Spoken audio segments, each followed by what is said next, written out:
So after years of waiting, I finally got Sigma teeth into Darktide during the weekend beta for stress testing the game servers. I played for about 16 hours, and afterwards I felt I got everything I wanted from the beta test to have opinions about Darktide. Do mind that the beta test is an older build, so while we were limited on maps and weapon choices, there's still plenty to talk about. Hello everyone, my name is Tram, and today I'm gonna share my initial impressions of Warhammer 40k Darktide from its beta and the information Fatshark has shared with us around it.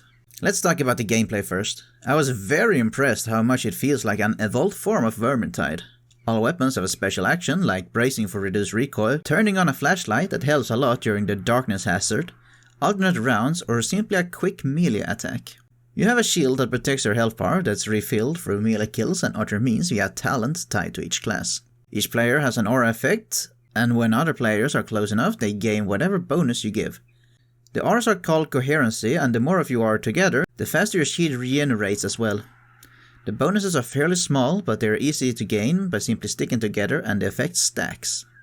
The game looks and sounds great. The weapons, feels and sounds how I generally imagined them. The 4 stages we got to play on all did feel like different parts of a High City Forge world's underbelly. The melee is chunky and has the same rhythm and dodge dancing you'd expect from Vermintide 2, and there's plenty of ammo on the map, at least on the lower difficulties, to always feel like you got plenty to shoot with.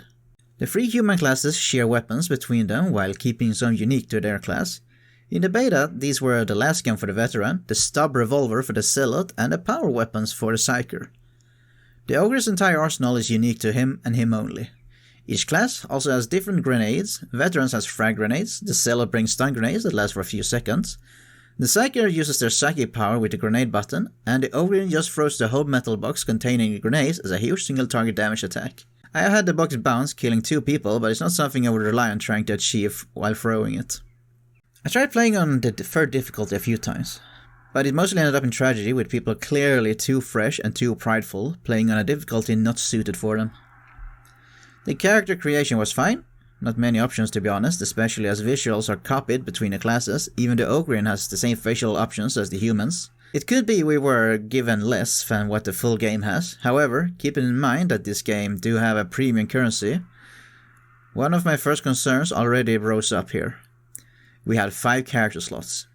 And why do we need character slots to begin with? This is not an MMO. My red flag is telling me they're gonna cause a problem and will sell the solution with purchasable character slots. That is some free-to-play marketing shit if that's the case. It could also have to do with it being a beta, but I got my eyes on you, Fatshark. You do have enough slots to make 1 of each character and 1 more slots after that, so at the moment we're fine. But that will depend greatly on whether we can switch between subclasses for each class. The game is clearly gonna have multiple subclasses for each class, just like in Vermintide 2. You can tell that by the way the classes are named, like Veteran Sharpshooter, when we know the Veteran as just the Veteran in all other content. This goes for the other 3 classes as well. And if you must make a new character just to play with the new subclasses, that is some extra grind, combined with the character slots I would not be happy with. While you make your character, you get to pick between 3 different personalities.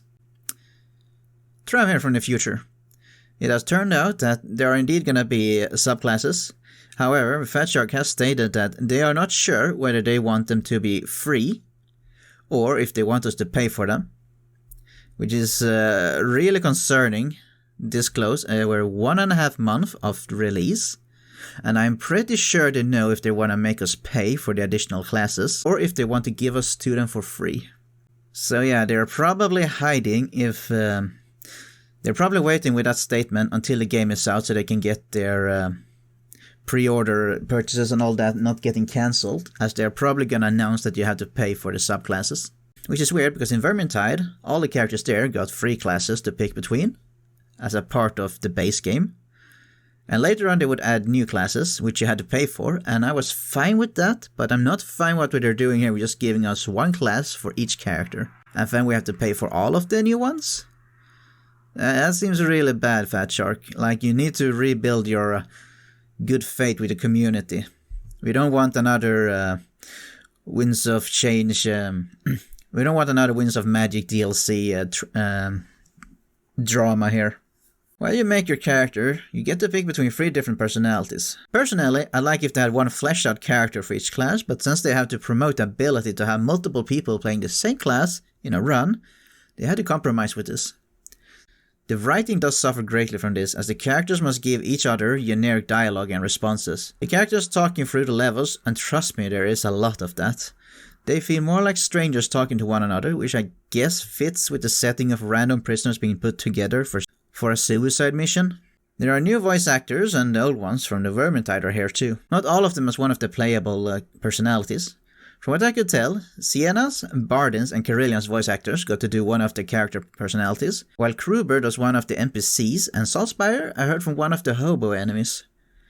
People do say Salt is one of the zealots, but to me that doesn't sound like him. It sounds like another person trying to make a Salt's impression while talking.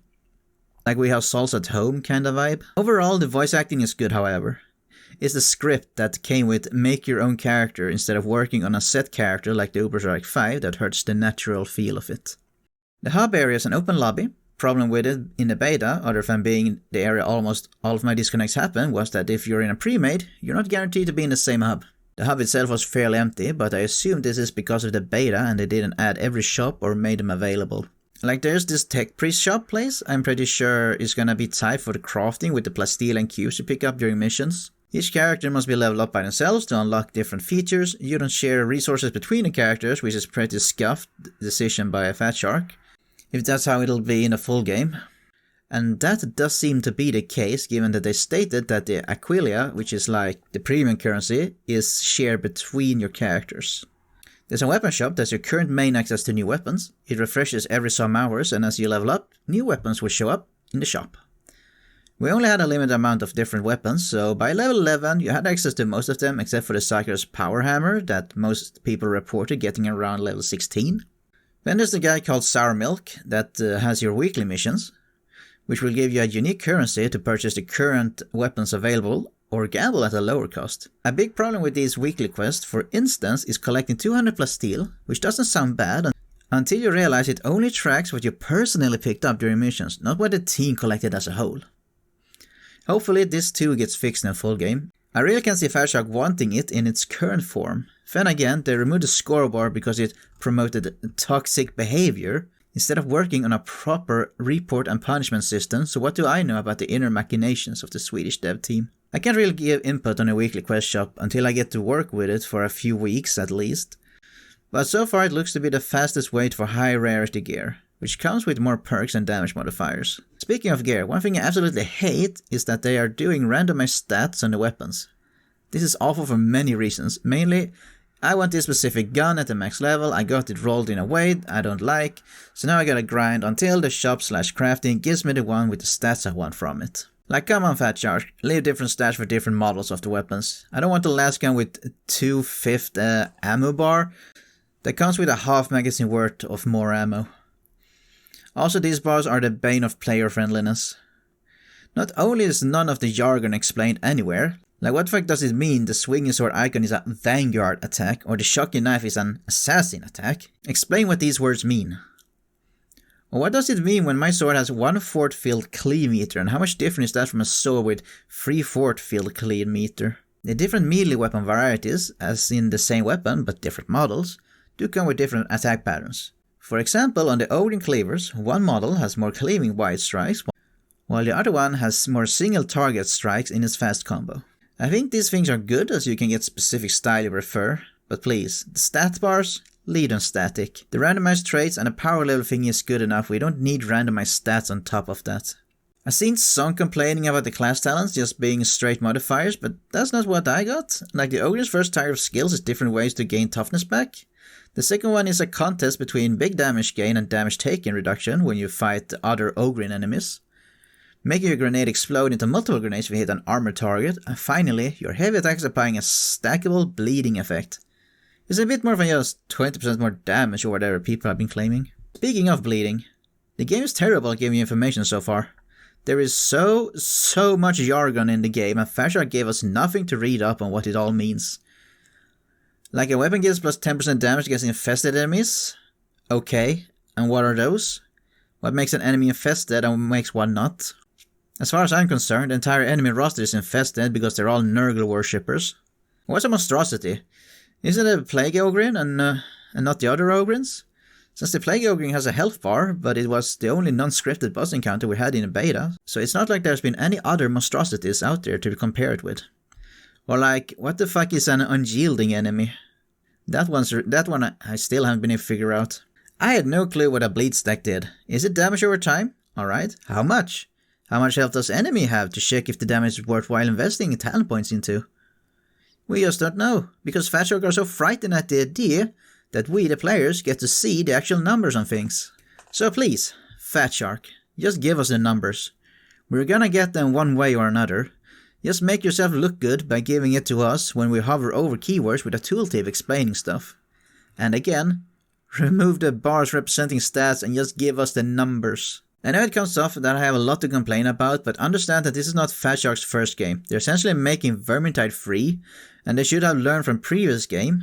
They said they had learned with how popular Armory mod for Vermintide was, that showed the actual numbers on things. If we're not vocal about our concerns, Fat Shark will never do anything about it. Like, I'm still not forgiving them for telling us we're gonna get dedicated servers for Vermintide 2 on their roadmap before the game was released and never lived up to that promise. By the way, Darktide does have dedicated servers, so that's really nice. I'm only harsh on them because I love their games, but they're very good at appeasing the community with honeyed words and typical marketing wording. I'm keeping in mind we're just playing a beta with only a few parts of the game in it, but it is what we got to work with. It's why I'm not commenting much on stuff like class balance or late game gameplay. Also said we're gonna be over 70 weapons in the game, but they said that in a very typical Fat Shark vague way. For instance, there's gonna be like 3 or 4 different versions of the last gun. Like I know there was there's one last gun that's like, I think it has auto fire and very large magazines. And then there's like the single shot last gun that has a smaller magazine. And there's like 2 different Ripper guns, which is like the Ogrin auto shotgun, I guess we can call it. Where one is like a triple burst firing and the one is full auto. So it all stacks up. It is not over 70 unique weapons, so to speak. It's like different versions of a lot of them. Because I'm pretty sure there's not even 70 different weapons in the Imperial Armory to begin with. So, despite my many critiques of what Fat Shark has seemingly planned for Darktide, I think it will be a great game at its core gameplay, just like Vermintide. And I will spend many hundreds of hours in having fun while still criticizing Fat Shark on their hardcore wish of holding back on the quality of life improvements they know we want but don't want to give to us. As far as this month's game review, that is still in the making, I just wanted to make this quick first impression since I had the opportunity to try out Darktide, and I've been expecting it for a very long time now. So expect this month's game review to arrive near the end of the month as my rough estimate. I want to thank you all for watching, and until next time. Alright, where's our team? Legend is here.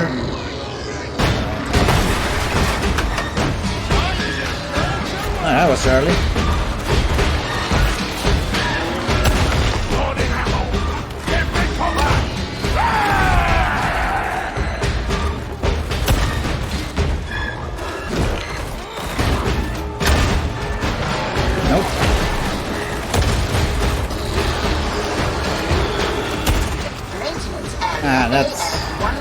That's not a pretty sight. Proceed to production line AF-135.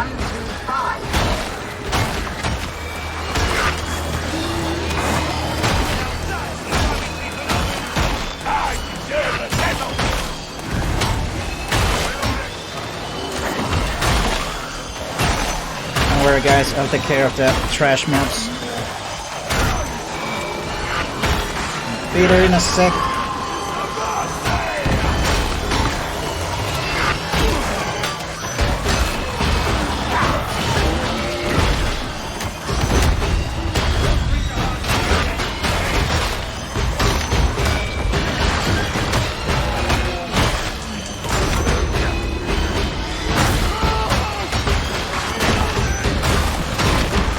Jesus.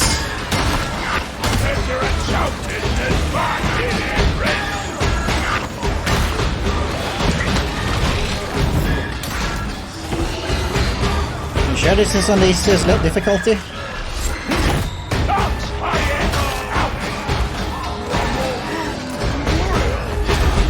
Alright, shot a grenade now. just throw the entire box with the grenades in them. May I we love have it. many such victories as this!